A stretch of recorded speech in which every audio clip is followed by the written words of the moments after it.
በስመ አብ ወወልድ ወመንፈስ ቅዱስ አሐዱ አምላክ ልብና ንስበር ትብል መንፈሳዊት ግጥሚ ቀሪብናልኩም ስለዘለና ልብኩም ሰርኩም ክትሰምዑና ተስፋ ንገብር። ልብና ንስበር ሰብዶ ውሒድካ ኦ ጎይታ ሰማይ ኩሉ ተበኪሉ ኮይኑ ከምዝ ኸማይ ሰብዶ ውሒድካ ናብ ገነት ዝኣቱ እግዚኦ ዝብል ዝረኽባ ህይወቱ ሰብዶ ውሒድካ መጽሓፍካ ዝግንጽል ቃላትካ ዝነግር ሰብዶ ውሒድካ ስጋኻ ዝምገብ ጽዋኻ ዘቁርር ኮይናካ ዶ ውዕለትካ ረሲዕና ውዕለትና ንገብር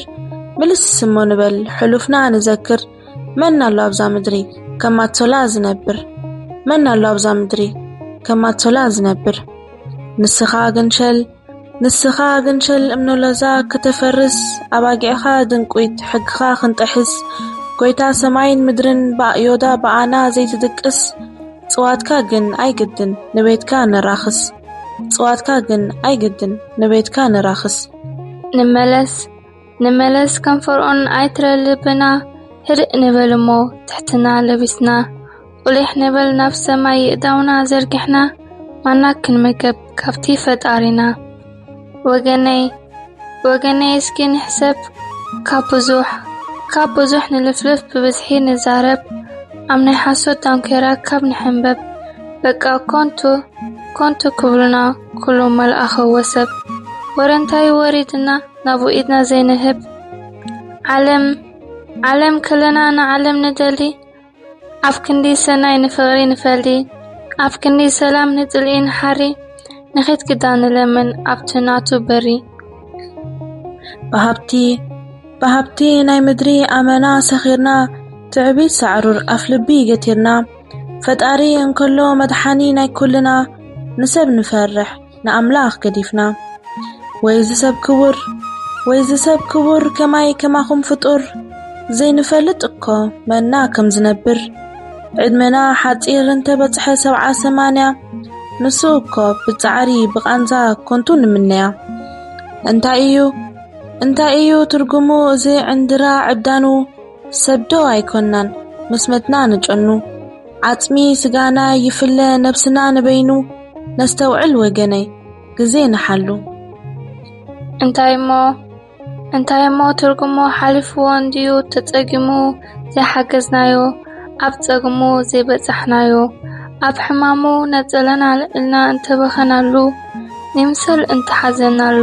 ትርጉም ኣልቦ እምኒ ኣይንልዕል ሓመድ ኣይነቕልለሉ ወገነይ ነቕልብ ብልብና ንስማዕ ኣይጠቕመናን ብሕሜታ ስጋ ሰባት ምብላዕ ቅንዕና ዘይንሕዝ ክንሓይሽ ካብ ዓሚ ፍረቓላቱ ክንመገብ ክህበና ጣዕሚ ንኣምላኽ ንፍራሕ ካብ ሓጢኣትና ንተኣለ እቲ ስጋ ሰብስ ጮማ ድዩ ሓኸለ ሕሜታ ንግረፎ ኣይንፈለ ጉጅለ ምንባር ኣብዛ ምድሪ ሰላም እዩ ዝድለ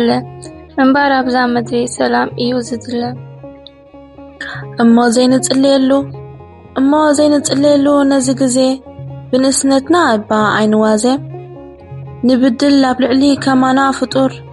እጫና ዘይንፈልጥ መና ከም ዝነብር ይኣኽለና እንዶ ናይዚ ምድሪ ዕብዳን ውሽጥና ንሓድስ ካብ ምቕያር ክዳን ህድእ እሞ ንበል ስቡር ልቢ ንወንን አንቃዕሪና ናብ ሰማይ ብልቢ ንለምን ጽድቂ ከይመስለና ናይ ሓሶት መህለላ ፈጣሪ ገዲፍና ንኣምን ጠንቆላ ህይወት ስጋ ለበስ ግደፍ ንሕሰበላ ዕድመ ሰብ ሓጻር እያ ዘይንጥቀመላ ኮንቱ ኸይንጠፍእ ሸለል ኣይንበላ